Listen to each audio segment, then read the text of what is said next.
Alors, bonjour, bonjour à Bonjour. tous.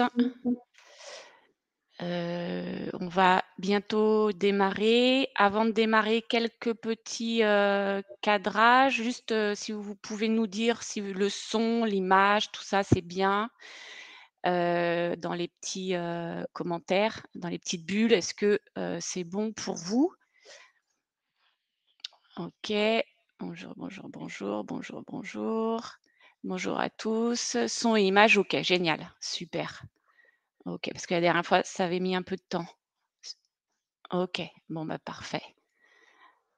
OK, OK. Allez, on attend une petite minute et on démarre. Hop, voilà, on est tac, super. OK, 200.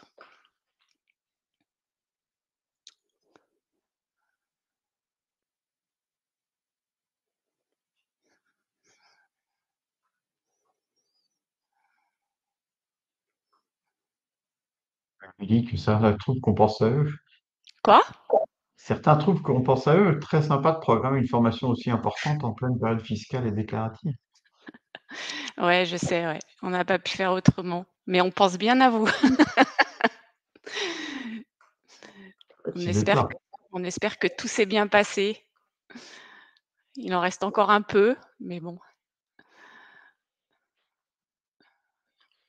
Allez go, on démarre.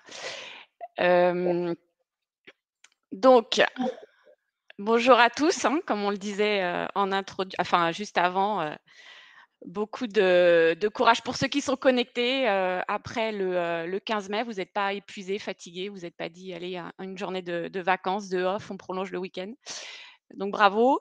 Je vous souhaite donc la bienvenue autour de cette seconde édition de webinaire qui est axée sur le e-reporting. Donc c'est notre seconde édition puisqu'on avait, fait ça l'année dernière. On en avait, 4 webinaires qui avaient été planifiés et puis, bah, on réitère, cette année. Et en fait, certains nous diront, 4 webinaires sur le e-reporting. Bah oui, il faut bien cela, hein, parce que, pour info, enfin, en tout cas si comment dirais-je? La loi sur la facture électronique, ben, elle contient, bien 2 composantes.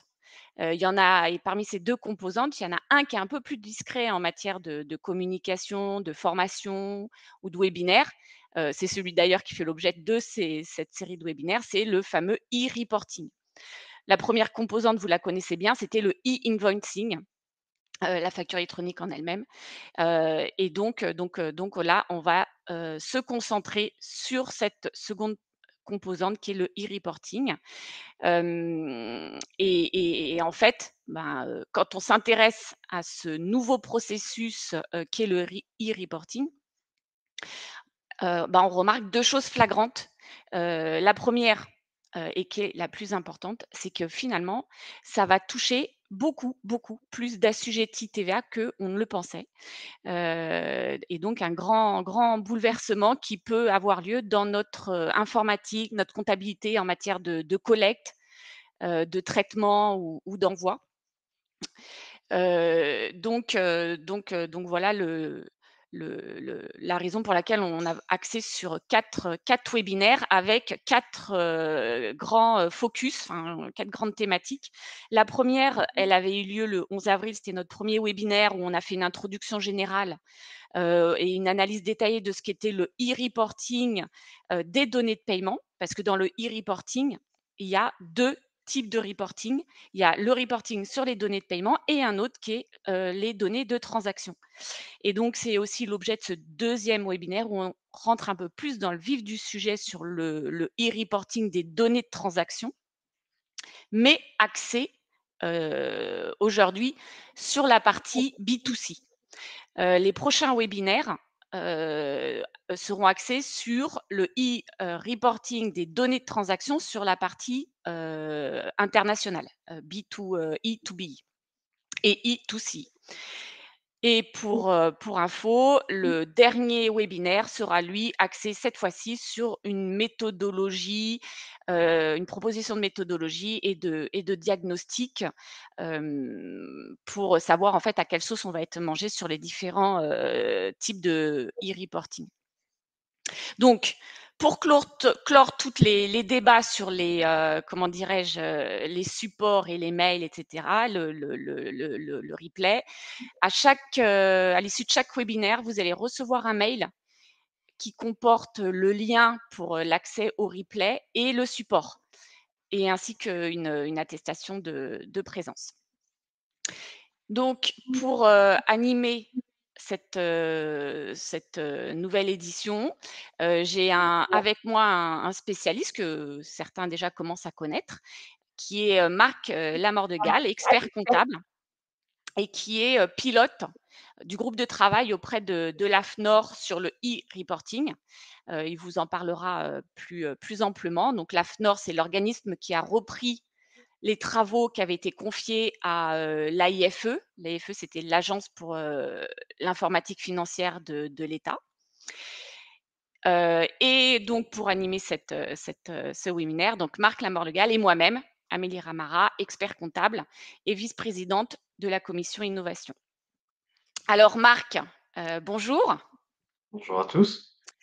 Est-ce que donc tu peux nous dire un peu plus précisément donc ton rôle et tes, spécificités en matière de pilote dans le groupe de travail et puis, le plan d'aujourd'hui, les grands axes d'aujourd'hui?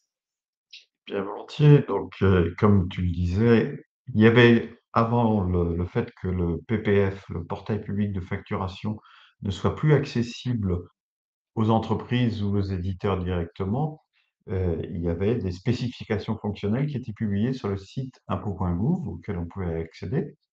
La dernière version, c'est la 2.4 qui est toujours récupérée, hein. Et le changement majeur, ça a été en octobre dernier, le fait qu'on ne soit obligé de ne faire que le passage par une PDP, plus possibilité d'accéder directement au PPF. Donc l'administration s'est dit: «Il va falloir que je trouve un autre moyen, de creuser toutes les particularités et d'approfondir la façon de mettre en œuvre cette réforme». Elle a donc financé une commission de normalisation au sein de l'AFNOR et dans cette commission de normalisation, il y a 5 groupes, donc 3 qui sont consacrés au e-invoicing, toutes ses variantes, et un qui est consacré au e-reporting. Le dernier, c'est ce qui s'appelle la commission de régulation. Désolé de vous abreuver de ces aspects-là.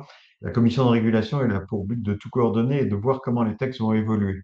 Parce qu'il y aura des évolutions de texte du CGI, du LPF qui vont être faites car l'administration se rend compte qu'il faut qu'elle recale les textes, du fait notamment de ce changement de mode de transfert des données à travers les PDP uniquement. Et donc, moi, mon rôle, c'est de piloter le groupe de travail e-reporting. Il y aura une centaine de membres qui sont présents, entre 80 et 100 personnes, et on se réunit tous les 15 jours à un rythme soutenu. L'objectif est de publier des commentaires, des spécifications pour première échéance, ça sera fin d'année, une deuxième, ça sera février, de manière à ce que les éditeurs, les PDP, les entreprises puissent s'adapter. Et le sujet de e-reporting, c'est un sujet qui a été beaucoup moins creusé, beaucoup moins développé que le e-invoicing, qui fait l'objet déjà de 3-4 ans de travaux grâce aux forums de la facture électronique. J'en profite pour vous indiquer que le, la journée de la facturation électronique a eu lieu il y a 2 jours et que le replay de cette journée est disponible en live sur YouTube, à la fin lors des questions. Je tâcherai de vous mettre le lien dans le chat pour que vous puissiez aller voir. Donc ça vous donne c'est une autre manière d'avoir une vue complète. Cette journée était co-animée avec la DGFiP. Est-ce que vous m'entendez toujours correctement? Certains me disent qu'ils entendent plus ou moins bien. Heu, malheureusement, mon casque ne marche plus. Je suis désolé. Donc, je veux bien essayer un casque, mais je suis pas sûr que ce soit parfait. Vous allez me Marc, ça a dire. l'air bon, hein? Enfin, ça a l'air bon de ce que je vois, ça a l'air bon. Bah, c'est pas le cas de tout le monde. Donc, ouais, bon, je continue comme ça et je pense que c'est peut-être un problème de son chez vous alors que La série de webinaires, comme l'a dit Amélie, je ne vais pas revenir dessus, c'est vraiment pour vous donner tous les éléments, parce qu'il faut bien 4 webinaires pour travailler ça. Avec Amélie, on est en train d'obtenir l'accord de la DGFiP pour venir à l'avant-dernier ou au dernier webinaire pour qu'elle soit présente. Ce sera l'occasion d'échanger avec elle. Elle est d'accord de principe, il faut qu'on cale juste la date. Est-ce que ça sera la prochaine fois ou est-ce que ça sera la fois suivante? Merci pour le replay, quelqu'un l'a mis dans le chat, donc vous l'avez. Euh, En ce qui concerne cette présentation, bah, on va parler du champ d'application, on va illustrer ce champ d'application et on va aussi estimer l'ensemble des entreprises concernées pour souligner le fait qu'il y a beaucoup de gens concernés qui sont impliqués dans cette affaire. Cette articulation de cette législation avec d'autres législations, par exemple la question de la certification sur les caisses, et déjà quelques idées pour se préparer, puis des sujets plus concrets donc du quotidien qui sont liés au e-reporting. Donc, le champ d'application, comme l'a évoqué Amélie, il y a donc le e-invoicing, qui sont toutes les opérations entre professionnels assujettis à la TVA. Par professionnel, implicitement, on parle d'opérations entre assujettis à la TVA. Ce qui fait que lorsque vous vendez à, par exemple, une association, une fondation, voire une banque qui ne serait pas assujettie ou qui n'aurait pas opté pour la TVA, parce qu'elle aurait l'option de le faire, eh bien, ça rentre dans le champ du e-reporting et non plus dans le champ du invoicing. Donc, le e-reporting concerne les transactions avec les non-assujettis, qu'ils soient particuliers ou pas. Et il y a effectivement deux ou trois, il y a plusieurs façons de le présenter, e-reporting. Disons qu'il y a le e-reporting de transactions avec une dimension internationale qu'on évoquera la prochaine fois. C'est le thème du prochain webinaire. Aujourd'hui, on va se centrer sur le e-reporting de transactions avec les non-assujettis, ce qu'on nomme communément B2C, et comme je vous l'avez évoqué, qui est plus large, en fait, qui touche aussi les non-assujettis, plus généralement. Le paiement, les prestations de services, on l'a déjà évoqué, c'était l'objet du précédent webinaire. Donc, je vous rappelle simplement, pour ceux qui n'étaient pas là, que du fait de l'éligibilité de la TVA à l'encaissement, l'administration demande qu'on communique les paiements au fil de l'eau ou bien à N+10 à l'administration. Au fil de l'eau, c'est quand on donne les statuts de paiement dans la facture dans le cadre du invoicing, mais il faut de toute façon faire un reporting de paiement à M+10. Donc, rentrons dans le détail de ce point en évoquant que c'est un sujet qui est en évolution, puisque la commission AFNOR va amener des précisions et des recommandations. Et comme on est dans un cadre de normalisation, il y aura probablement des choses à valeur entre guillemets obligatoire, puisque la DGFiP renverra aux travaux de normalisation de l'AFNOR pour certains sujets. Après, on distinguera ce qui est pratique et ce qui est obligatoire. J'ajoute que pour compléter ce tableau, il y a aussi une normalisation à l'échelle européenne qui est en cours sur le e-invoicing et sur les tickets. Et donc, je fais partie de ce groupe européen aussi de normalisation qui a une échéance un peu plus longue, mais qu'il faut surveiller de près. En ce qui concerne le reporting de transactions, donc je n'ai pas beaucoup plus à vous dire en soulignant que pour le reporting de paiement, en termes de champ d'application, hein, je veux dire, le reporting de paiement, donc vous pouvez échapper au reporting de paiement si vous faites l'option à la TVA sur les débits. Donc, lorsqu'on inscrit dans les livres, en comptabilité, voire dans d'autres livres, les transactions donc et que automatiquement donc on enregistre en comptabilité ces transactions. À ce moment-là, on peut échapper au reporting de paiement, mais la difficulté, c'est de faire l'avance de la TVA collectée. Et les petits commerçants, on le sait bien, n'ont pas forcément la trésorerie pour le faire, puisque ça a un impact important. Donc, bah, je vous ai déjà expliqué la différence entre B2C domestique, B2C international. Je voudrais souligner le point, c'est que le reporting de transaction B2C touche aussi l'international. C'est une subtilité, c'est vrai que c'est pas toujours très facile parce qu'on mélange les notions. On va parler la prochaine fois du B2B international qui, aussi bien à la vente qu'à l'achat, rentre dans le reporting. Et il y a certaines opérations d'acquisition intracommunautaire ou hors UE dans certains cas qui sont dans reporting international, mais dans le reporting de transactions, on considère qu'il y a le B2C domestique, mais le B2C international. Qu'est-ce que c'est le B2C international? C'est tout simplement un consommateur international qui vient acheter en France. Mais c'est quand même de l'international, au sens où éventuellement d'ailleurs, il pourra demander une détaxe, ce qui pose des problèmes pratiques non négligeables. Donc, typiquement, le touriste chinois qui vient aux Galeries Lafayette, au Printemps Haussmann, je ne fais pas de publicité, mais c'est pour donner un exemple concret, et qui vient acheter et qui demandera la détaxe ultérieurement, bah, c'est du B2C international, mais c'est dans le reporting de transactions et on renvoie ça dans le flux reporting de transactions dont je vais vous parler. Et attention, B2B international, la vraie difficulté, c'est qu'on aura les achats. On y reviendra la prochaine fois. Qu'est-ce qu'on envoie en termes d'informations dans le cadre du B2C, du reporting de transactions? Le sirène, évidemment, du vendeur, du marchand, la date des opérations, les périodes pendant lesquelles la transmission est effectuée, la période visée plus exactement. On verra qu'on envoie ça par différentes périodes selon le régime fiscal. Et s'il y a eu option sur les débits, même si on est dans le reporting de transaction, on mentionne l'information et on donnera des informations sur certaines, opérations internationales, justement dont je parlais et sur la TVA sur la marge, lorsqu'on est dans le cadre de la TVA sur la marge. Un point important, c'est qu'il faudra catégoriser les transactions.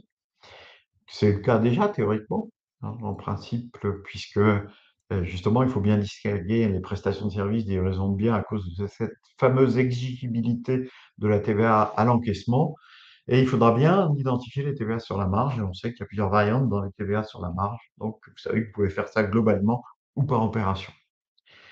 Heu, le point justement qu'on touche à l'international, c'est les biens et prestations de services qui sont réalisés avec des assujettis heu, par des assujettis établis en France, mais avec des personnes qui ne sont pas situées en France.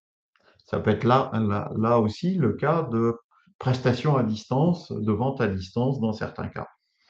Donc, quel que soit le type de support de vente utilisé, que ce soit des tickets de caisse, que ce soit remonté à travers des aides de caisse dont on parlera tout à l'heure, ou des «factures» entre guillemets, ou plutôt des facturettes, à des non assujettis à la TVA, tout ça est concerné par le reporting de transactions.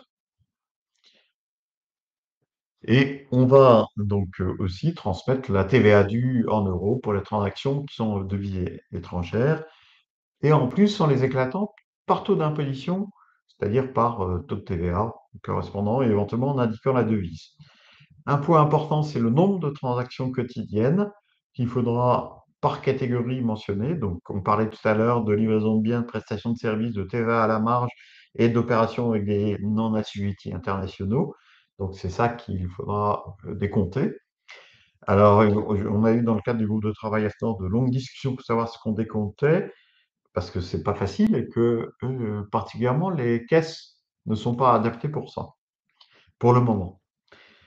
Et ce qui sera, probablement, admis, c'est qu'on décomptera, dans la catégorie 1, dès qu'il y a une opération et puis il suffit d'avoir une opération pour décompter le fait qu'il y a une catégorie qui est concernée. Si vous en avez un, il suffit on coche la case une fois. Donc c'est une ou plusieurs opérations, ça compte pour 1 pour le nombre de transactions. Finalement, l'administration a accepté cette position. Et donc, s'il y a des factures avec des numéros de facture, mais qui concernent des non assujettis, on communique que c'est le numéro de facture. Voilà. Les données sont cumulées quotidiennement, quelle que soit l'origine des données, que ce soit des facturettes, justement, faites à des particuliers, des caisses, des livres de caisse papier. Donc, peu importe le support, il faut ramener ça à un seul fichier et il y a une agrégation à faire, donc et c'est une des difficultés, puisque les systèmes ne communiquent pas entre eux, ils n'ont pas des formats standards. Donc on peut, dans le cadre du fonctionnement traditionnel, avoir un livre de caisse papier, personne n'a l'obligation d'avoir une caisse informatisée, mais vous devrez saisir les opérations à la main à ce moment-là pour les agréger, puisque ça rentre dans le champ du e-reporting aussi bien que des caisses traditionnelles, qui mémorisent des opérations. Et c'est bien cette saisie manuelle qui sera toujours possible. Il y aura des portails qui permettront de saisir en ligne, comme pour le mode EFI pour les liasses fiscales, hein, pour la déclaration de TVA, de saisir en ligne les différentes lignes hors taxes avec les taux de TVA, les catégories, tout ce que je viens de vous évoquer, les transactions donc cumulées par mois ou par décade et par caisse. Donc le travail va être fastidieux puisqu'il y aura en pratique, si on fait le décompte sur le nombre d'opérations à saisir par mois, au moins 300 lignes, et plutôt 600 dans certains cas. Donc le retour sur investissement de vos clients et de vous, entre parenthèses, à acheter une petite caisse chez Métro, Rétif, Bureau Vallée ou autres qui permettent de faire ces opérations, il est immédiat, enfin il est quasi immédiat. Alors, quelques infos de prix. Une caisse qui intègre des solutions de e-reporting, c'est 600 à 700 euros chez Métro. Aujourd'hui, 800 pour certains modèles. Donc, c'est quand même acceptable, même si je sais que des tout petits trouvent ça lourd. Voilà. Bah, le détail des 300 lignes, c'est tout ce que je viens de vous dire, mais pour chaque jour. C'est-à-dire le hors-taxe, les taux de TVA, les catégories pour chaque jour multiplié par 30 jours. Donc, et parfois, vous avez des variantes avec les catégories de paiement, hein. Je vous ai montré tout à l'heure, je réponds un peu aux questions du chat hein, en même temps. Il y a toutes ces infos-là qu'il faut transmettre. Donc, vous voyez, c'est ça le travail. Il faut le faire par caisse. Et après, il va falloir que la PDP agrège ça à un seul fichier ou que l'opérateur de matérialisation agrège ça à un seul fichier. Donc, il y a des solutions qui incorporent tout ça. C'est cette consolidation, entre guillemets, des aides qu'il va falloir faire. Alors, le problème de ce mot Z de caisse, c'est que c'est une terminologie de la pratique. Qu'est-ce que c'était la touche Z chez les caisseux? C'est ainsi qu'ils s'appellent, les éditeurs de caisse entre eux. C'était la touche qui permettait de faire la sommation des recettes de la journée. C'était la remise à zéro dans les caisses mécaniques des opérations de la journée pour passer à la journée suivante. Et à ce moment-là, cette remise à zéro permettait d'éditer une bande caisse papier avec le total des recettes de la journée. Mais ça n'a jamais été normalisé. Il n'y a pas de standard de Z défini aujourd'hui. Donc, dans le Z de caisse, entre guillemets, les éditeurs mettent ce qu'ils veulent. Et ça ne veut pas dire qu'il y a les informations nécessaires pour le e-reporting dont je parlais. Peut-être qu'un jour, on normalisera ce fameux aide de caisse. C'est un sujet pour mon groupe de travail, mais c'est un très gros travail parce qu'il faut savoir qu'il y a 4000 systèmes de caisse différents en France au minimum, sans compter toutes les solutions qui sont éditées en interne par les entreprises. Donc, ce n'est pas gagné cette normalisation, cette standardisation. Donc, l'idée, c'est d'avoir un fichier plutôt qu'un Z quotidien qui regroupe toutes les écritures, toutes les opérations, pardon, des formations de comptables, toutes les opérations, toutes les transactions d'une journée de tous les systèmes de caisse en les agrégeant, en les consolidant à une maille SIRET, d'abord par établissement, et ensuite SIREN. Et après, il y a un choix, c'est l'opérateur de dématérialisation qui fait ça, qui consolide et qui connecte tous les systèmes de caisse ou c'est l'éditeur, la PDP qui le fait. Par ailleurs, moi, vous voyez un petit logo ODK en dessous des slides, et vous l'avez vu au début. ODK, c'est un opérateur de dématérialisation dédié au e-reporting, et nous faisons tout ce travail. Et par exemple, les caisses métro incorporent notre système, et il y a toute une série d'acteurs de caisse qui sont en train d'incorporer notre système. Donc, je vous donnerai d'ailleurs un exemple concret que j'ai présenté à la journée de la facture électronique en animant l'atelier plénière e-reporting. Donc, la difficulté, pardon, aussi, c'est qu'il y aura des corrections à faire. Quelles sont, en quelques mots, ces corrections? Il y a le cas de la transformation du ticket en facture. Je les énumère et puis j'y reviendrai tout à l'heure. Il faut éviter qu'il y ait une double déclaration entre la comptabilité, l'enregistrement des aides de caisse en comptabilité, et l'envoi à l'administration, puisqu'il y aura deux flux, il y aura l'envoi du e-reporting et puis il y aura l'envoi des factures quand il y a transformation de ticket en facture. Puisqu'il y a des cas d'usage où il va falloir transformer le ticket en facture pour la déduction de la TVA pour les acheteurs professionnels. Et puis il y a le cas des factures récapitulatives en fin de mois. Imaginez que le restaurateur se fournisse chez le boulanger local Et tous les jours, il envoie son commis chercher la baguette et il lui dit tu me feras la facture en fin de mois. Ça, c'est ce qui se fait assez souvent. Cette facture récapitulative qui est autorisée dans certaines conditions, ça va être une facture B2B. Pour autant, il y a des transactions non payées qui sont enregistrées dans la caisse. Et donc, il y a deux cas. L'opération correspond à une opération payée ou pas. Donc, si elle est payée, c'est une transformation classique. Il y a des mentions admises sur la facture. Si elle n'est pas payée, c'est d'autres cas. Et il faut bien éviter que l'administration ne se trompe pas et ne prenne pas en compte deux fois et le e-reporting et le invoicing. Voilà. Donc, il y a des corrections à faire. Il peut y avoir aussi des erreurs, des, euh, des corrections et qui sont faites. Et il y a même la prise en compte d'annulation d'opérations avec des moins et des plus qui sont à gérer. Et euh, il y a euh, des cas particuliers sur lesquels je ne vais pas venir aujourd'hui puisque c'est en cours de définition dans le groupe AFNOR qui seront à gérer dans le cadre de la TVA sur la marge avec des difficultés à gérer. Donc, en parallèle, vous avez les obligations comptables avec l'enregistrement comptable des aides de caisse. Vous pouvez le faire par système de caisse ou par fichier global de e-reporting. On y reviendra tout à l'heure. Ce qui est certain, c'est que quand vous préparez le e-reporting, quelque part, il y a quand même la nécessité de préserver le chemin de révision. Il faut que tout ça, ça soit cohérent globalement entre la TVA, la CA3 qu'on va déclarer entre le 19 et le 23 du mois, les envois de e-reporting qui pourront se faire à des fréquences inférieures, je parlerai des fréquences tout à l'heure, et en plus l'envoi des paiements, de reporting de paiement à N+10. Et il faut que mon écriture comptable soit à peu près cohérente avec tout ça. Donc, il y a cette question de chemin de révision, il y a même une question de contrôle fiscal informatisé. Je vous en reparle tout à l'heure quand on parlera des impacts comptables. Vous savez que dans le cadre d'un contrôle fiscal informatisé, le fisc peut venir et demander la restitution des archives de caisse, puisqu'il y a une obligation qui pèse sur le commerçant de conservation, c'est le LPF 102B, de 6 ans des archives de caisse à compter de l'émission du dernier ticket de caisse, qui veut dire en pratique 7 ans. Et donc, il faut pouvoir restituer ces archives pour pouvoir justifier des écritures comptables. Donc tout ça, c'est un tout, et cette cohérence d'ensemble, il faudra bien la regarder à l'aune de ce que pourra faire l'administration fiscale avec ces données. Parce qu'évidemment, ce que veut faire l'administration, c'est exploiter ces données. Donc, informations, on en utilise une PDP ou plusieurs PDP. Donc, aujourd'hui, on va utiliser essentiellement le flux 10.3. Le flux 10.1 va être probablement abandonné, donc concentrez-vous sur le flux 10.3. Les spécifications ne sont pas encore parues, c'est pour ça que je laisse cette variante, mais la recommandation auquel on aboutit, c'est que tout est agrégé pour passer dans le flux 10.3. Dans la réforme, il y a toute une série de flux qui sont évoqués.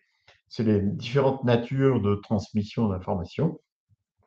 Et donc, aujourd'hui, le flux 10.3 sera le flux qui agrège toutes les données. Et les facturettes B2C, c'est ce que vous avez à droite, qu'autrefois on pouvait envoyer une par une à une PDP, ça ne sera plus possible, il va falloir les agréger. Soit c'est la PDP qui les agrège avec les autres flux de e-reporting, soit c'est l'opérateur de dématérialisation qui le fait pour ramener ça à un seul fichier. Mais ce qui est certain, c'est que qui que ce soit qui le fait, il faudra avoir une vue d'ensemble de toutes les opérations B2C pour agréger les données à un seul fichier avec les corrections éventuelles. Ça va être compliqué de hacher les différentes sources. Donc, si je m'appelle Leclerc et que j'ai un hypermarché, j'ai plusieurs sources de données de e-reporting, de transactions. C'est mes caisses traditionnelles, mon car wash, mon click and collect, mes pompes à essence, tout ça, mon site de e-commerce, je dois les ramener à un seul fichier. Donc, il vaut mieux qu'il y ait quelqu'un qui ait une vue d'ensemble pour faire ce travail de consolidation avec les corrections correspondantes. Justement, pour répondre aux questions des uns et des autres dans le chat, euh, les fréquences de transmission. Les fréquences de transmission pour le REL normal, c'est des décades. Donc, c'est-à-dire des tranches de 10 jours. Donc, je vous l'ai dit, on agrège par journée toutes les opérations, quelle que soit l'origine de ces opérations, quels que soient les systèmes qui génère les justificatifs de transaction. Et on regroupe ces D4 dans un seul fichier qui comprend 10 sous-fichiers, donc 10 journées donc d'opérations, de recettes donc du commerçant, du sirène considéré. Et pour garantir le chemin de révision, comme je vous l'expliquais tout à l'heure, cette agrégation, il est pertinent qu'elle soit faite, c'est la recommandation qu'on fera, en tout cas dans le cadre de l'AFNOR, au niveau du sirène, par établissement, en traçant les caisses, c'est encore mieux, si vous voulez assurer le chemin de révision. Donc, numéro de caisse, SIRET, puis agrégation au niveau du SIRET. Et donc, ce fichier de 10 périodes, de 10 recettes, de 10 jours de recettes, je vais l'envoyer le 10 du mois suivant ou le 30 du mois suivant pour la deuxième période, etc. Donc, je l'envoie le mois suivant avec 3 périodes correspondantes. En ce qui Et du concerne coup, Marc, il y a une question par rapport à cet échéancier, enfin à cette fréquence. Bah, forcément le régime, le RSI en matière de TVA, il disparaît? Donc tu le passes, à la décade. C'est ça, c'est ça le sujet. Je sais bien qu'il y a ce problème. Oui, oui, tout à fait. Par contre, il y a les franchisés en base, alors il y a toute la question de parce que ça n'arrête pas de discuter avec l'administration dans les groupes de travail, et qui pour le moment, attend un peu parce qu'il y a un sujet éminemment politique. C'est la question d'abaissement du seuil de franchisés en base qui a été reporté. Mais les franchisés en base, ils devront faire une saisie manuelle bimestrielle, hein, il va falloir les avertir. Ouais. Heu et là, on a peut-être un rôle, nous. Est-ce qu'on veut aller vers ces clients-là? Mais il va falloir les avertir sur le sujet. Donc, oui, je vois un peu la discussion dans le chat. C'est clair que ces périodes, ces fréquences beaucoup plus grandes, ça pose un problème, pardon, pour nos clients et pour nous. Et on rentre dans un cycle où il va être nécessaire d'avoir une forte oh là là, je suis désolé, ce matin, c'est dur. Une forte automatisation et ça nous fait revoir nos processus de travail par rapport à la préparation de la CA3. Moi, je pense qu'un des grands enjeux, c'est notre processus de travail de collecte et de préparation de tes données de TVA. Donc, et ces dates, c'est les dates de réception par le portail public. Donc, vous pouvez les envoyer avant, et puis il y a le travail d'agrégation qui doit être fait avant. Donc, ça veut dire que quelque part, et en tout cas moi c'est ma vision de pourvoyeur de solutions en tant qu'opérateur de dématérialisation, il faut amener aux confrères une solution qui permette de faire une pré-CA3 pour la partie reporting que vous pourrez valider et contrôler avant d'aller plus loin. Donc oui, ça renforce notre rôle, je pense, quelque part. Mais il y a tout ce travail préparatoire sur lequel on doit avoir un œil. Donc comment rendre Et un peu. attends, Marc, juste pour, une question qui, inquiète quand même, pas mal, c'est, est-ce que, finalement, il y aura comme, actuellement une période, de tolérance pour, la partie vacances? Alors, j'ai posé la question et j'ai demandé à l'administration, ça fait 4 groupes de Ah, travail que j'attends la réponse. ils veulent pas se prononcer. Et que ça soit vous, que ce soit nous, j'ai posé la question. Que ce soit vous, expert comptable, que ce soit l'entreprise, il y a la question. Et j'ai demandé si on pouvait envoyer un message concernant la fermeture des établissements. Donc il y a même un problème beaucoup plus basique, c'est toutes les entreprises ne sont pas ouvertes 24/24 et les heures d'ouverture suivant les secteurs d'activité ne sont pas les mêmes. Il y a aussi, il y a un autre problème, c'est le fait d'être à cheval de journée. Si on prend les stations-service, ça fonctionne par quart, avec des équipes tournantes. Et donc, c'est vrai pour d'autres cas. Et souvent, c'est à cheval sur minuit. Si vous prenez les boîtes de nuit, les bistrots, les restaurants, ils peuvent fermer à 2 heures du matin. Leur clôture quotidienne, elle se fait pas à minuit, elle se fait à 2 heures, 3 heures du matin. Donc, l'administration a accepté de se caler sur la fin de clôture que choisira l'entreprise. Mais il faut Mmh. maintenir la pratique. C'est-à-dire que si on change de méthode, il faudra justifier le changement de méthode. Et après, il y a les messages à donner. Changement de méthode et les messages aussi. J'ai arrêté l'activité. Puis il y a le message vacances qu'on évoquait, qui est un peu le même. Et l'administration me promet de répondre. Mais j'attends la réponse. Je la communiquerai hein, dès qu'on l'aura. Mais on attend la réponse. Voilà. Donc, Bon. OK. Donc là, du coup, on va rentrer un peu dans le vif du sujet à travers des exemples qui, seront beaucoup plus concrets, pour se rendre compte des impacts que le e-reporting, va avoir sur notre façon de collecter, de la traiter, d'automatiser la donnée, aussi bien pour nous cabinets que pour, les clients. Et Marc, je te remercie, tu as bien pris des exemples super, super concrets et très simples.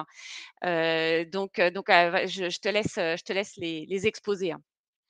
Bah, ces exemples, c'est pour vous dire un peu la nuance entre e-reporting et invoicing et pour vous dire qu'en fait, la frontière n'est pas encore complètement définie, malheureusement. Vous savez, cette réforme, elle a des côtés, à la fois très travaillés, mais depuis longtemps et en même temps, plus on creuse, plus l'entre heureusement, l'administration, s'aperçoit que dans la vraie vie, il y a des choses qu'il faut quand même prendre en compte et que c'est pas si simple. Que la vision TVA depuis des années, elle n'est pas toujours appliquée et donc elle commence à mettre un peu d'eau dans son vin. Donc, notamment, la frontière entre le e-reporting et l'invoicing à l'international est en pleine discussion. Et le B2B international, la difficulté, vous verrez, c'est que on n'a pas toutes les informations pour donner les bonnes. On n'a pas toutes les données pour remplir les demandes de l'administration sur les factures. Donc, je ne veux pas anticiper sur le prochain webinaire, mais on sent que l'administration commence à prendre en compte ça. Donc là, je vais vous donner des exemples basiques sur la différence entre e-invoicing et e-reporting. Donc le premier, c'est j'ai un fournisseur j'ai pris une boutique de vêtements qui vend de la laine, donc qui achète de la laine à son fournisseur. Donc c'est une opération entre assujettis français, ça se passe en France. Là, c'est du e-invoicing, c'est entre professionnels assujettis à la TVA. On n'est pas dans le champ du e-reporting. J'achète dans lieu à un professionnel toujours. Donc, et là, c'est du reporting de transaction. Donc, et c'est l'acheteur français qui est assujetti à l'opération de déclaration. Là, on est rentre sur le sujet du reporting de transaction, donc B2B international. Ça vous éclaire pour la prochaine fois. J'achète à chinois. Eh bien, là, on est hors du champ du e-reporting parce que les informations sont obtenues par le biais des documents douaniers, donc déclaration d'échange de biens, documents douaniers, déclaration d'échange de services. Donc, à ce moment-là, l'administration considère qu'elle a les informations, il n'y a rien à faire. Il n'y a pas de déclaration à faire. Donc, je veux vous souligner à l'occasion qu'un des grands sujets de diagnostic chez vos clients, ça va être de travailler les fichiers clients et les fichiers fournisseurs pour regarder ce qui se passe entre est-ce que c'est du B2C, du B2C domestique ou international, du B2B domestique ou international. Voire, il y a des subtilités pour la partie invoicing qui sont importantes, DOM, COM, où on n'a pas les mêmes obligations, pas les mêmes taux, mais d'autres problèmes. C'est pas Et Marc, je rebondis justement sur ce que tu viens de dire, en termes de diagnostic, là, parce que je vois aussi quelques, comment dirais-je? Quelques réponses, ou quelques questions dans le chat, en termes de clients qui ne veulent pas payer et cetera. Là, il y a quand même clairement une valeur ajoutée, de la part de l'expert comptable en termes de diagnostic.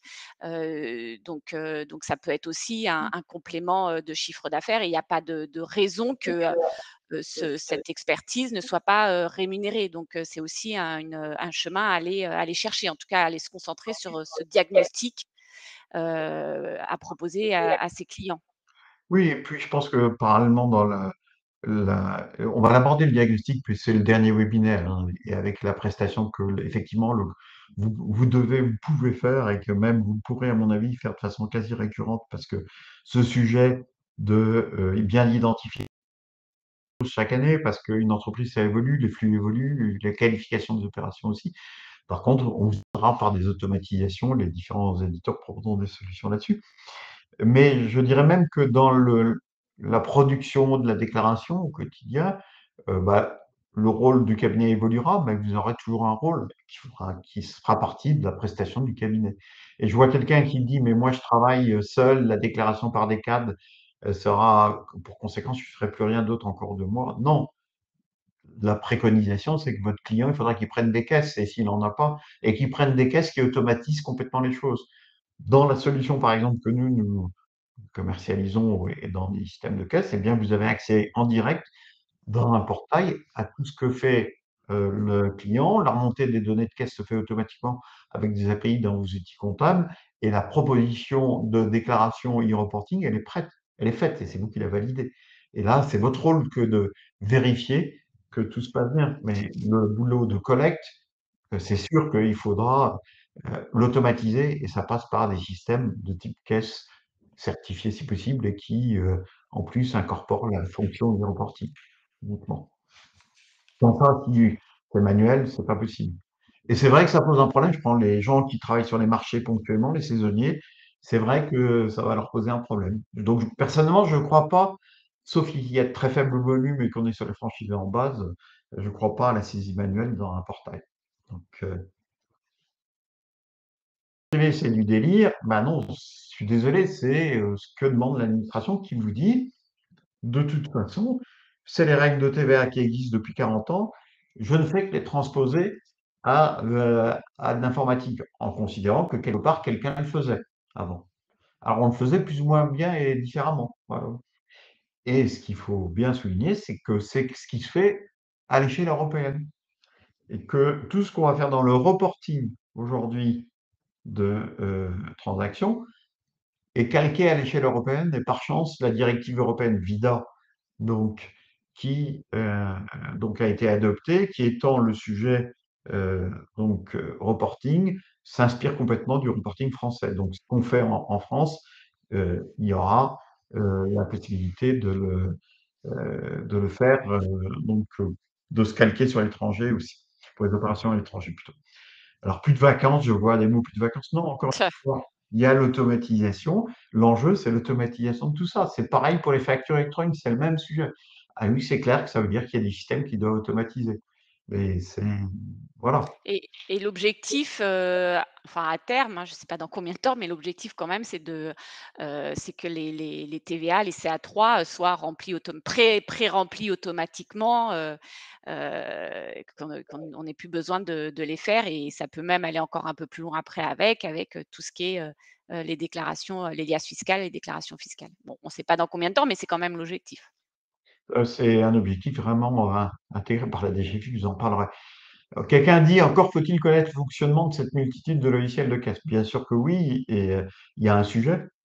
Mais justement, c'est là où il faut s'appuyer sur des solutions qui connectent tous les systèmes. C'est notre cas. Nous, je fais de la publicité, mais mal placée, mais il faut pouvoir connecter tous les systèmes. C'est ça l'enjeu, en fait. Bon, les travaux de normalisation sur ces sujets avancent. C'est bien le rôle de tout ce groupe de travail que de permettre ça et d'automatiser ça, encore une fois. Ça, il ne faut pas que vous rentriez dans le fonctionnement des systèmes de caisse. Il faut que ce soit fluide et automatique. Donc, si je reviens sur mes exemples. Boutique de vêtements établie en France. Donc, là, c'est le même sujet que tout à l'heure. Je vends un assujetti, c'est un costume à un professionnel, par exemple, pour des fonctions de représentation. Là, c'est du B2B classique, e-invoicing, c'est pas du e-reporting. Je vends à un particulier, c'est du e-reporting de transaction classique. Donc, je vends à un consommateur, c'est du reporting de transaction. Je vends à distance à un particulier belge, on est dans les problématiques de TVA intracommunautaire avec les seuils des 10 000 euros, supérieurs ou inférieurs à 10 000 euros. Si c'est supérieur à 10 000 euros et que l'État membre concerné, donc c'est la TVA de l'État membre. C'est pas la TVA française inférieure à 10 000 euros, c'est la TVA française. Voilà. Euh, et le redevable de l'obligation, c'est toujours le commerçant. J'ai un fleuriste qui vend des plantes à un hôtel, c'est du professionnel, B2B, avec la problématique qu'éventuellement il le fasse comptant parce que l'hôtel a envoyé quelqu'un chercher les fleurs pour décorer au dernier moment. Il y aura la problématique de la transformation du ticket en facture. Je fais une composition florale pour un particulier, c'est du reporting de transaction parce que je veux un particulier, mais c'est aussi de la prestation de service, donc, et c'est du reporting du paiement, sauf si le fleuriste a opté sur les débits. Je suis un restaurant, j'achète des matières premières auprès d'un fournisseur français. Eh bien là, on est dans du B2B, c'est du invoicing. J'achète à un Italien ma farine ou mon panettone italien, eh bien, on est toujours dans du B2B, mais international et donc là, on retombe dans le e-reporting de transaction. J'essaye d'illustrer par des cas concrets, hein, la différence entre les 2 et pareil, on a la même chose, pour la farine achetée chez le Chinois. Là, on est hors UE, on est avec des documents douaniers et là, on est hors du champ du e-reporting. Venons-en au restaurant qui fait des notes de frais. Donc la problématique, c'est quoi? C'est la fameuse note de frais à déjeuner. Vous savez que le principe, c'est exonération de facture parce que la tolérance, c'était pas de facture pour déduire la TVA quand on a une note inférieure à 150 € hors taxe. C'est quelque chose qui préexiste à la réforme sur la facture électronique. Donc, l'idée, c'était qu'avant, on devait mettre au dos de la note le nom de l'entreprise, son adresse, éventuellement son numéro de sirène. Donc, ce que tout le monde ne faisait pas ou le faisait au dernier moment quand le contrôle fiscal arrivait. Donc, là, la particularité, c'est qu'il va falloir avoir une facture électronique dès qu'on dépasse 150 € hors taxe. Donc, c'est quoi une facture électronique B2B? Bah, la différence avec un ticket, c'est qu'il y a les mentions de l'acheteur et on donne toutes les identifications du professionnel, numéro intracommunautaire, adresse, éventuellement code routage, toute une série de choses qu'on retrouve dans la facture électronique et qu'il va falloir remplir. Donc, c'est inimaginable de faire la queue au restaurant et de pouvoir faire, d'amener son cabis, son numéro intracommunautaire, que le commerçant saisisse ça sur la caisse et que ça génère une facture électronique, et cetera. Donc, il y a des solutions pour générer ça qui sont mises en place. Je vous les présenterai tout à l'heure. Donc, voilà la problématique. Mais il n'y a pas que le restaurant, c'est une problématique plus générale de note de frais versus facture. En fait, c'est le cas acheteur professionnel qui se révèle au dernier moment parce qu'il achète comptant et que, il passe dans un magasin, il se dépanne et il va chercher de l'essence, et cetera et qu'il faut une facture pour déduire la TVA. Et vous savez que cette tolérance des 150 €, elle existe que pour la restauration. Il y a une autre tolérance, c'est les péages, où là, c'est la récupération ou l'inscription du numéro d'immatriculation. C'est tout. Pour le reste, il y a pas de tolérance. Il faudra une facture électronique. Donc, si on l'applique aux restaurateurs établis en France, la note est inférieure à 150 €, il devra faire un reporting de transaction. De toute façon, c'est dans le champ du reporting de transaction et, il devra émettre une facture. Donc, il y a une demande du client. C'est possible que le client demande une facture, il a le droit. Et à ce moment-là, il faudra transformer en une facture. Il y a parallèlement le e-reporting de paiement. Si la note est supérieure à 150 €, de toute façon, il y aura une facture, même s'il y a reporting de transaction, mais il faudra faire une facture qui aura une mention particulière parce que cette facture électronique aura la mention TVA déjà collectée. Puisque là, on est dans le cas où ce n'est pas un client en compte, c'est un client qui paye comptant. Donc il faut indiquer à l'administration que, c'est pas la peine de collecter 2 fois la TVA, entre guillemets, qu'elle soit consciente que la facture qu'on lui envoie, la TVA a déjà été collectée dans le cadre du e-reporting, dans le cadre donc du Z de caisse qui est remonté, et de la CA3 qu'on fera à partir du Z de caisse. Voilà.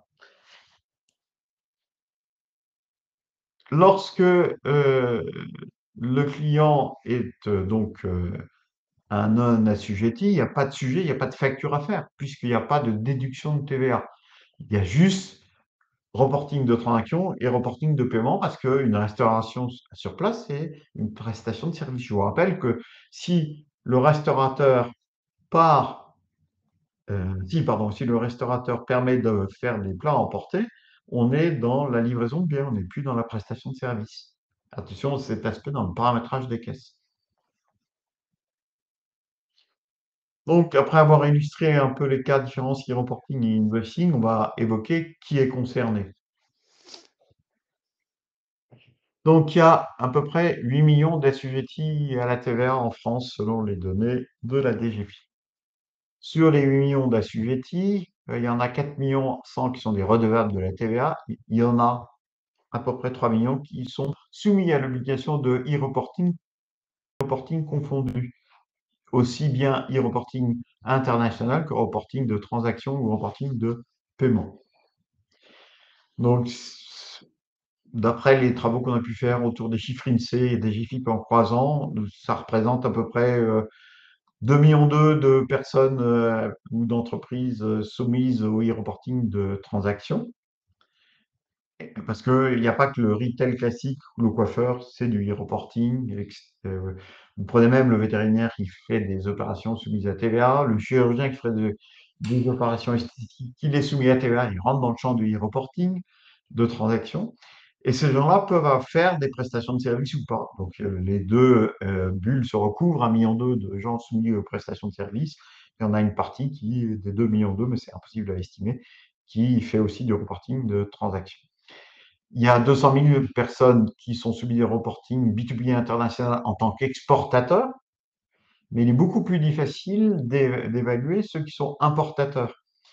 Donc, on n'a pas les statistiques là-dessus. Or, il suffit parfois d'acheter sur Alibaba, AliExpress ou sur Amazon pour se retrouver dans le champ de l'import, de l'achat en UE et d'être dans le champ du reporting de transactions. En plus, il y a des complexités dans le cadre du e-commerce parce qu'on peut avoir des plateformes de marché, des opérations triangulaires au sens de la TVA qui nous font entrer ou pas dans le champ. Donc globalement, ça fait beaucoup de monde avec à peu près 3,8 millions de sirettes concernées. Donc voilà. Et les premiers qui passent en septembre 26, c'est les grandes entreprises et les ETI à l'émission pour le reporting de transactions. Mais à la réception, tout le monde doit recevoir les factures donc des grands émetteurs qui, eux, passent à l'émission, donc sans les grandes entreprises et les ETI. Donc, ça fait un goulot d'étranglement en perspective, on est bien d'accord, hein, je ne vais pas vous dire le contraire. Les sites pilotes donc, sont en train de se mettre en place, l'annuaire est en cours de test. Nous-mêmes, en tant qu'éditeur, on participe au pilote pour le reporting de transactions avec des PDP, puisqu'on a été sélectionné directement pour faire le test avec le PPF, puis maintenant on sera avec des PDP partenaires. Et donc, 2026, ça représente 4 000 grandes entreprises, 120 000 entités juridiques et beaucoup de caisses, parce que si vous prenez les 1200 premiers retailers, ça fait déjà 500 000 caisses, hein. Donc, ça fait déjà du monde qui va devoir remonter des données de caisses dès septembre 26. Et puis après, on généralise 3 millions de TPE que je vous évoquais tout à l'heure, quelque part. Donc, je pense qu'il est temps de se bouger, je suis bien d'accord. Ne pensez pas qu'il y aura un report, même si tout le monde ressort à chaque fois ça. Il n'y a pas de report. Peut-être que par contre, il y aura des tolérances dans l'application de la part de la DGFiP et qu'elle ne va pas débarquer tout de suite dans les contrôles sur le sujet. Ça, oui. En revanche, il y a quand même des incidences à terme sur le contrôle fiscal et il faut bien avoir ça en tête et c'est pour ça que dès maintenant, il faut se mettre en ordre de bataille. Donc la préconisation, c'est faire l'inventaire de vos clients en termes de système et de ce qu'ils ont à faire, mais on reviendra tout à l'heure. Si avec cette législation, ça serait simple, mais il y a d'autres législations que vos clients commerçants doivent avoir en tête. Donc, je vous rappelle la conformité des systèmes de caisse et l'obligation de certification. Vous savez que depuis le 16 février dernier, il y a eu extension de l'obligation de certification et arrêt de l'auto-attestation. Donc, cette auto-attestation, elle n'est plus possible à compter de février 26. Fin février 26, je m'explique. Les entreprises ont jusqu'à fin août pour déposer une demande de certification, les éditeurs ont jusqu'à fin août pour déposer une demande de certification.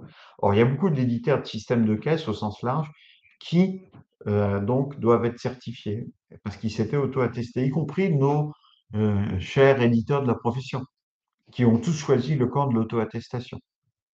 Donc, tous les Agéris, les ACD, les PLN, tout ce que vous voulez, les Cégine, doivent. Donc, ils ont cet enjeu-là aussi à gérer.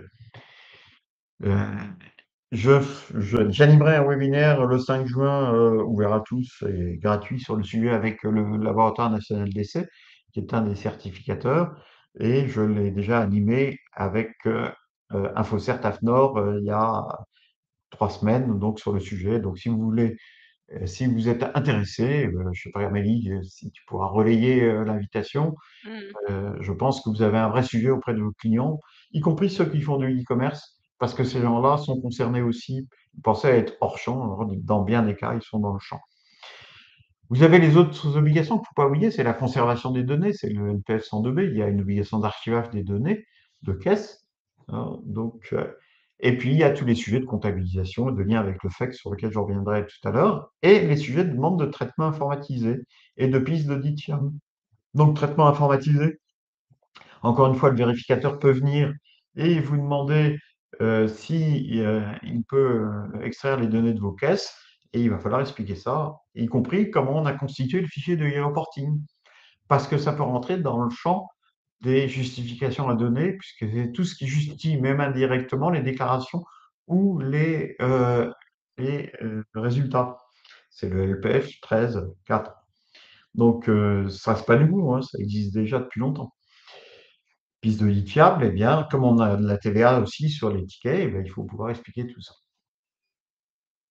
Donc, si on fait un focus sur les systèmes de caisse, bah, il y a beaucoup de gens concernés et encore une fois, j'insiste sur le fait que la caisse, c'est beaucoup plus large que ce que vous considérez peut-être comme uniquement la caisse enregistreuse. Le péage, c'est une caisse, le parking, c'est une caisse, le e-commerce, c'est une caisse, les distributeurs automatiques, c'est une caisse. Pourquoi?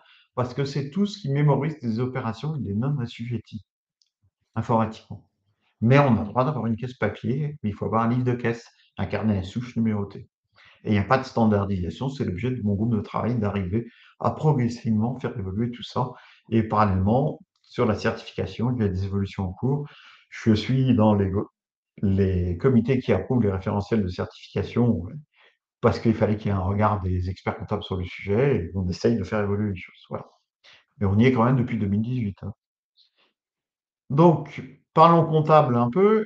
Je vous rappelle que dans le cadre du FEC, il y avait une tolérance parce que le principe, c'est que normalement, il n'y a pas de centralisation des écritures dans le FEC et dans la comptabilité. On enregistre opération par opération et donc on ne fait pas de regroupement, sauf les écritures récapitulatives dans certains cas liées aux factures récapitulatives aussi. L'administration, c'est une négociation que le Conseil national, le Conseil sup à l'époque avait négocié, et le groupe de travail que j'animais avait négocié, avait accepté qu'on enregistre uniquement les aides de caisse et pas chaque opération de caisse, pas chaque ticket directement. Donc, une agrégation qui peut se faire soit mensuellement, soit par journée. Donc, il y a une lettre de la DGFiP au Conseil sup qui confirme cette position et donc elle est toujours valide. Voilà. Après, la question pour vous, c'est est-ce que je me cale sur les journées de e-reporting ou sur le mois?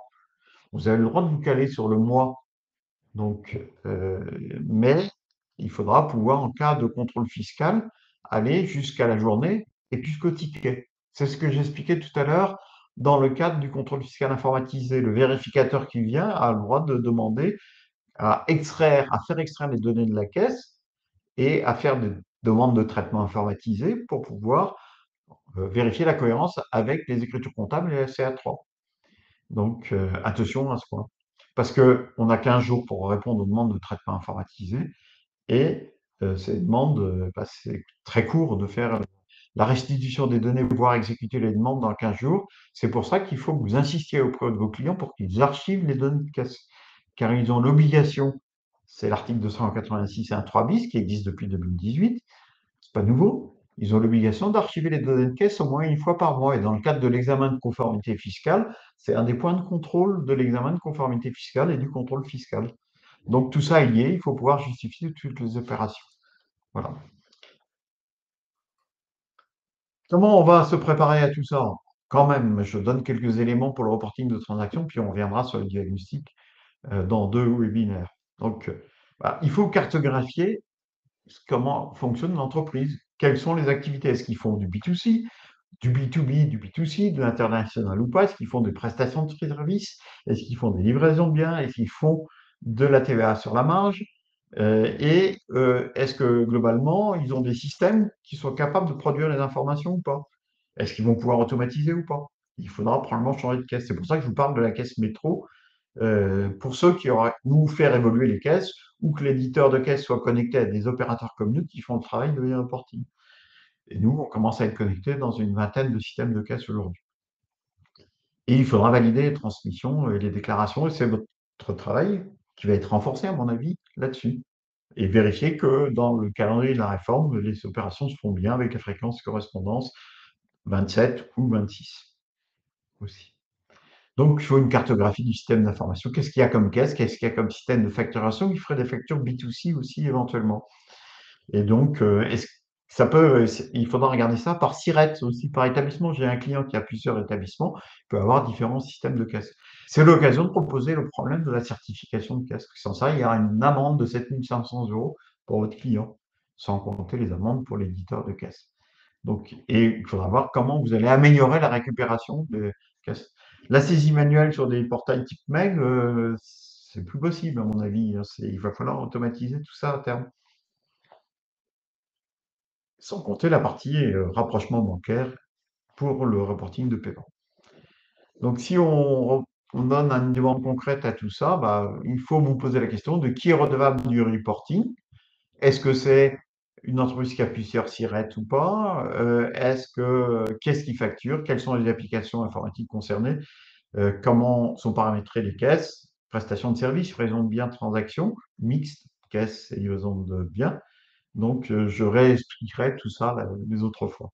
Je vous fais juste un survol. Est-ce que les opérations quotidiennes sont bien ségrégées? Est-ce qu'il y a un bon cut-off des opérations? Voilà. Alors, pour donner une dimension concrète, je vais vous prendre un peu l'Himalaya. Alors, je sais que je vais vous faire peur, mais du sujet, c'est les stations-service. Donc, parce que je travaille dessus et que ça m'a permis de voir plein de cas d'usage, bah, la question, ça va être de se poser la question de qui doit faire le e-reporting. Donc, déjà, qu'est-ce qu'on distribue? Il y a toute une série, dans une station-service, de produits distribués, des biens, des services, parce qu'il y a de la restauration, à emporter ou pas. Euh, il y a des systèmes de caisse très variés, la pompe à essence, l'application de facturation, les caisses centralisées. Donc, il y a plusieurs systèmes qui émettent des tickets de caisse. Je développe ce sujet simplement pour vous faire prendre conscience de la variété des systèmes dans votre réflexion, de vos diagnostics. Vous pouvez avoir des caisses centralisées, vous pouvez avoir des pompes automatiques, des caisses parce qu'il y a une supérette dans la station, des distributeurs automatiques de café, par exemple. C'est peut-être pas d'ailleurs la station qui les exploite, ça peut être aussi un gérant de distributeur automatique. C'est souvent le cas, hein. Des bornes électriques avec des terminaux de paiement, des distributeurs de cartes prépayées pour les paiements. Ça existe beaucoup dans la grande distribution, ou une borne où vous allez acheter une carte et ça permet de prépayer pour payer l'essence ultérieurement, ce qui a des impacts importants et des corrections à faire dans le reporting. On évoquera une autre fois. Vous avez des stations de gonflage et éventuellement des applications de facturation. Et vous pouvez avoir des cartes carburant. Et ces cartes carburant, la facturation se fait par l'opérateur de la carte carburant, pas par la station-service. Et vous pouvez avoir des clients en compte, les pompiers, la mairie à côté, donc des factures récapitulatives. Donc vraiment, les cas d'usage sont multiples, avec des modes de paiement très variés. Je vous parlais des cartes carburant, il y en a plus d'une trentaine qui agissent comme tiers payeurs parfois et qui gèrent à la fois des prestations de services qui seront prises pour le lavage, du péage, pas seulement du carburant. Voilà. Ça peut être aussi des cartes carburant proposées par des pétroliers, grande variété. Donc, pour ces gens-là, c'est un énorme travail que préparer le e-reporting. Donc, après, il y a des modes d'exploitation très différents. Disons que pour simplifier, vous avez des gérants, vous avez des indépendants et vous avez Total qui a ses propres stations en propre. Donc, c'est lui le redevable du e-reporting. C'est juste pour vous indiquer qu'il faut faire attention derrière les apparences à qui fait quelles opérations sous quelle sirène et sous quelle sirette. Attention à ce point-là. Donc voilà, donc après, il faut mettre en place un traitement avec l'intégration des caisses, collecter les données de caisse et archiver en même temps, contrôler tout ça et envoyer aux plateformes. Et puis, il y a la question dont je vais vous parler, de la transformation des tickets en facture. Rapidement, tu apportes ça. Le temps étant compté, bah, évidemment, bah, les petits ne sont pas du tout prêts là-dessus, on est bien d'accord. Il y a un gros travail de sensibilisation. Et donc, c'est pour ça que, d'une part, avec Amélie, on va faire venir la DGFiP, ce sera l'occasion d'échanger avec elle, mais surtout avec la DGFiP et Amélie, j'ai oublié de te dire ça, je pense que fin juin, la DGFiP est prête pour organiser un webinaire plus général d'information sur le reporting, de sensibilisation, ouvert à ceux que vous pourrez faire venir à cette occasion. L'idée, c'est d'évangéliser avec un discours pas trop compliqué déjà, mais commencer à les sensibiliser à vos clients sur le sujet. Donc voilà. Alors, parlons un peu de la note de frais plus en détail. Je vous ai parlé de ce problème des 150 € et du fait qu'il faut une facture pour déduire la TVA. C'est la règle de base. Alors oui, parce que justement, ça tombe bien, il y a une des dernières questions qui demandait, quid de, la TVA déductible si on avait oublié de demander la note, ou en tout cas on l'avait pas fait en e-invoicing, quoi. Eh bien, là, normalement, tu peux demander ta facture un peu plus tard, à condition que si tu l'as oublié, ça c'était un premier point. Dans le système que je vais vous présenter, on peut le faire un peu plus tard.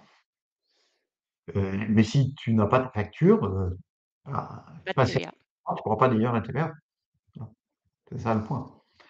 Donc, il faut générer une facture, ce qui est pas facile du côté du commerçant. S'il faut venir avec son cabis et tous les éléments, il faudra qu'il aille vérifier dans l'annuaire si la personne existe, il faudra qu'il crée le compte sur son système. C'est juste un cauchemar inenvisageable. Donc, il faut fluidifier tout ça, il faut l'automatiser. Voilà. Vous m'entendez toujours? Ouais. Allô? Oui, oui, Marc, on t'entend bien. En tout cas, moi, Est-ce je que vous t'entends bien. m'entendez? Oui, oui. Ah,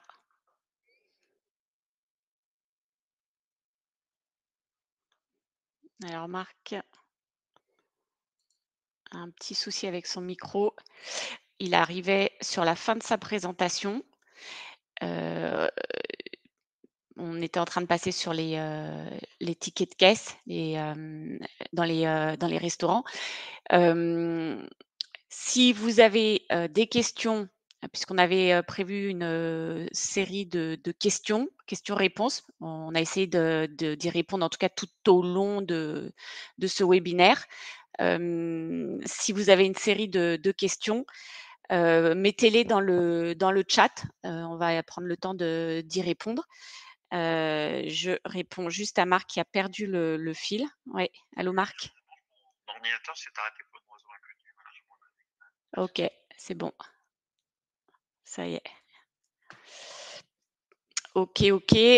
Donc Marc, a eu un souci avec son ordinateur qui s'est déconnecté, certainement peut-être un problème de batterie. Hem, donc on va attendre peut-être 1 ou 2 minutes, mais néanmoins, si vous voulez, compléter, les questions, on les reprendra, et sinon on les reprendra pour notre prochain webinaire.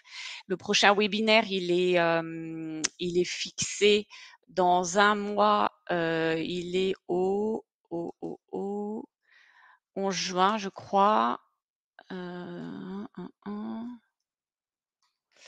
Non, il est le 6 juin. Ouais, voilà. Prochain webinaire, il est le 6 juin. Et ça sera essentiellement sur la partie, internationale, le B2BI ou le, E2CE, comme Marc l'avait évoqué à travers quelques exemples. Alors, bon, merci, je regarde les questions, on les avait un peu toutes évoquées. On les avait un peu toutes évoquées.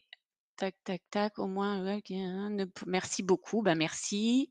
Merci pour la clarté des exemples. On a essayé de trouver des exemples assez concrets. Alors j'ai une question. Ne pourrions pas avoir une veille au niveau de l'ordre notant les performances des éditeurs quant à la préparation de ces obligations?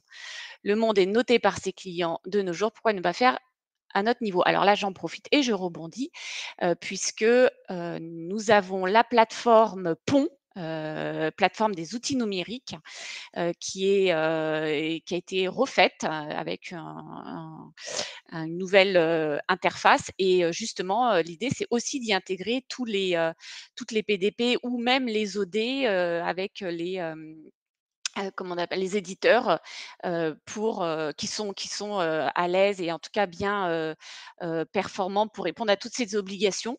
Donc c'est prévu, dans la plateforme PON, PON, et on la met à jour régulièrement.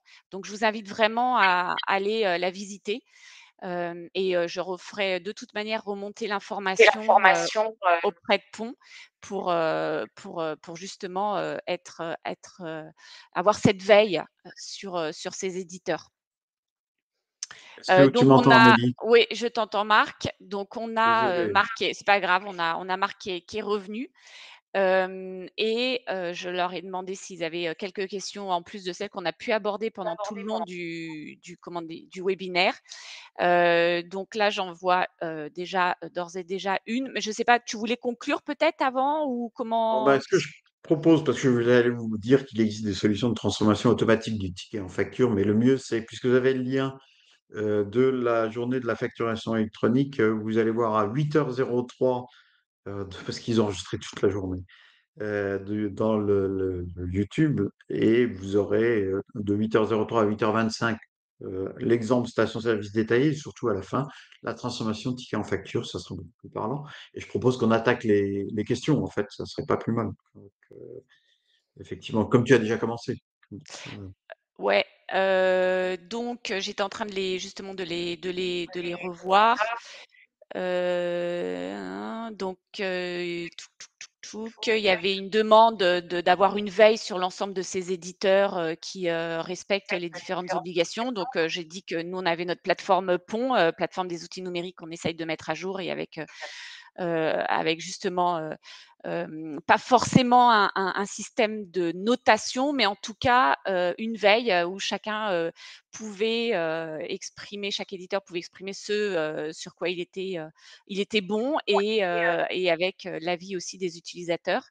Il y a une question, tac, tac, tac. Merci. Plateforme, ah bah, ouais, il y a le lien sur, Plon a été affiché sur le lien.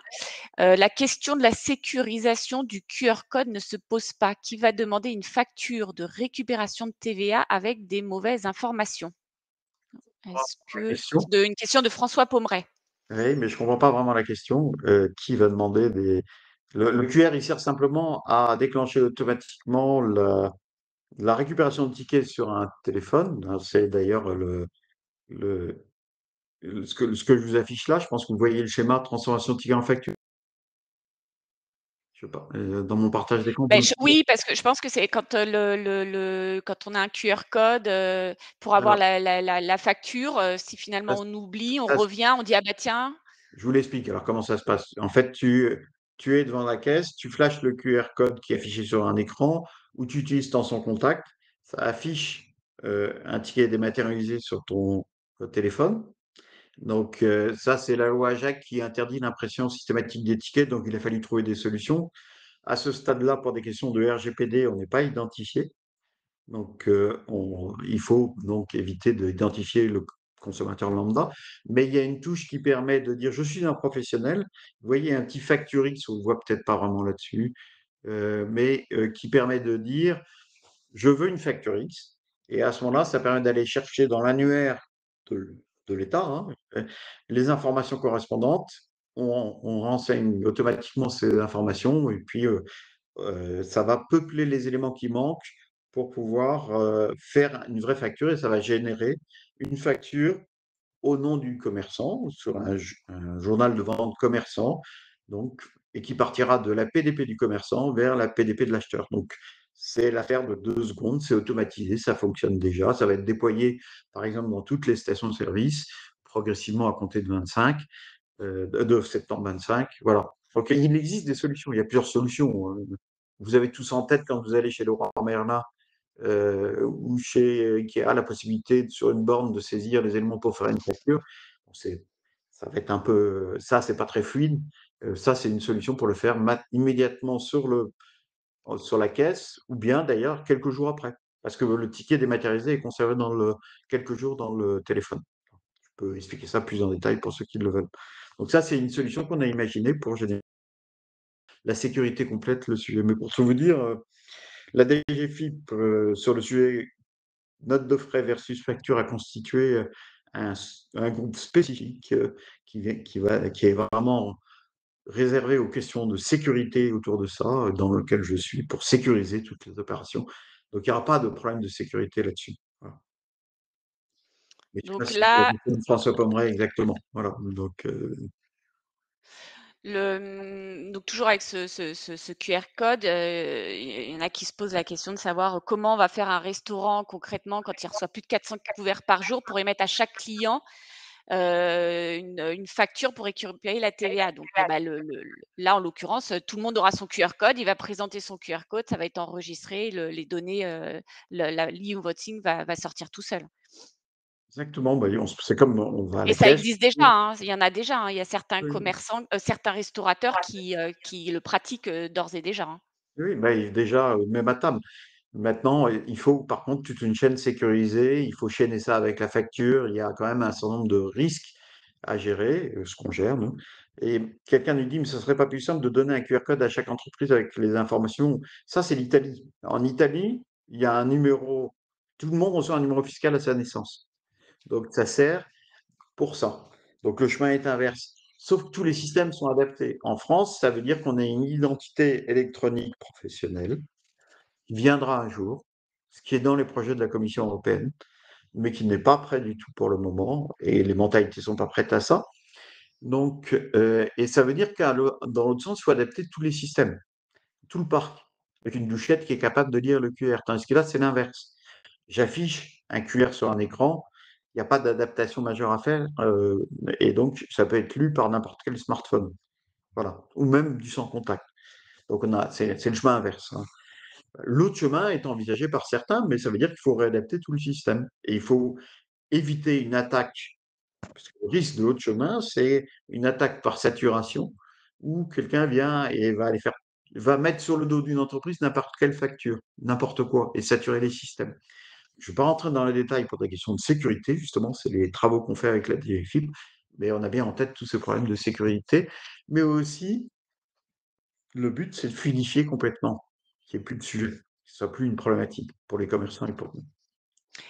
Une question, aussi pour, tout ce qui est, le vente à distance avec les plateformes, comme Shopify. Pour les entreprises qui font du e-commerce et qui utilisent des plateformes comme Shopify, est-ce que ce type de plateforme remplira toutes les obligations pour le e-invoicing et le e-reporting? Est-ce qu'on a, tu as des infos un peu là-dessus, Oui, ou pas? bah, d'abord, c'est pas comme ça qu'il faut le poser. Heu, j'espère bien qu'ils le rempliront. Pour tout vous dire, ce matin, j'étais avec la FEVAD, la Fédération de la vente à distance, donc c'est-à-dire le syndicat du e-commerce, hein, pour évoquer ça et on a un groupe de travail qui démarre avec eux pour rentrer dans les détails et justement, Shopify ou PrestaShop Mango et cetera, il y en a toute une série de systèmes, hein, WordPress plus autre chose, ils sont dans ce champ du invoicing et du e-reporting. La plupart des sites font du B2C et parfois du B2B. Et donc, ces gens-là, il va falloir qu'ils fassent certifier en tant que caisse, sauf une certaine tolérance. Je ne vais pas rentrer dans les détails, venez au webinaire sur les caisses. Et ces gens-là, il va falloir qu'ils fassent de toute façon le e-reporting. Mais ces gens-là, vous avez des gens qui sont omnicanaux, comme disent les commerçants, les grands commerçants. En général, maintenant, vous avez une caisse physique, vous avez du click and collect, vous avez du site de e-commerce, vous avez de la plateforme de marché. Les commerçants cherchent à vendre par toute une série de canaux. Donc, c'est tous ces fichiers-là, e-commerce et le reste, il faut ramener un seul fichier de e-reporting.